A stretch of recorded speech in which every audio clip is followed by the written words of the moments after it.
And here's one last bonus question. Who is the backup caregiver? You will want to know that. Your loved one wants to know that.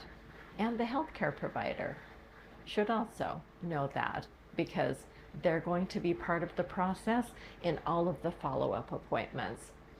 Have a backup, because sometimes you'll need a rest, you'll need a break, and it's always nice to have other people available that you can call on, whether it's friends, family, a neighbor.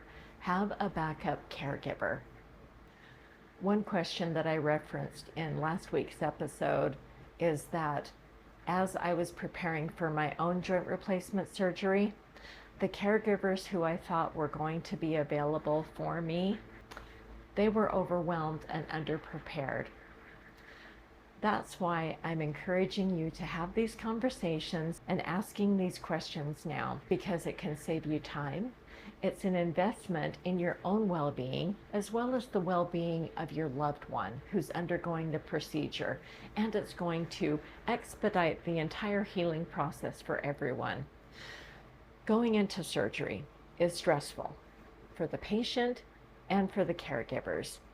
Do everything you can to make this a smooth transition.